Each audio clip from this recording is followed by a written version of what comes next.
Hello guys, welcome back to my channel. ফিরে এলাম অনেক দিন পর তোমাদের সাথে।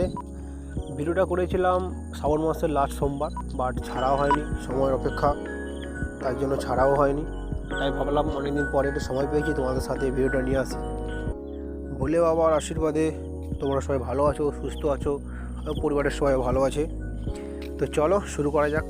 তো শ্রাবণ মাসের লাস্ট সোমবার আমাদের বাড়ি হচ্ছে কাকদ্বীপ প্রসাদপুরে, পূর্ব পাড়াতে। আর আমরা জল ঢালতে গেছিলাম কাকদ্বীপ আটেশ্বর বাবার মন্দিরে, যেটা কাকদ্বীপে বুদ্ধপুরে অবস্থিত। খুব জাগ্রত মন্দির, ওখানে সবাই যায় জল ঢালতে বাবার কাছে, যা চায় সবার মনস্কামনা পূর্ণ হয়। তাই আমরাও চলে গেছিলাম বাবার টানে ছুটে বাবা আটেশ্বর মন্দিরের কাছে।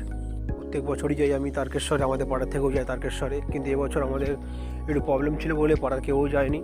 সেই জন্য আমরা এবছর বাবার মন্দিরে, আটেশ্বর বাবার মন্দিরে লাস্ট সোমবার গেলাম সবাই মিলে জল ঢালতে। টোটাল আমরা গেছিলাম আমাদের প্রসাদপুর থেকে ছেলে মেয়ে ও বউরা মিলে টোটাল গেছিলাম আমরা 50 জনের মতো।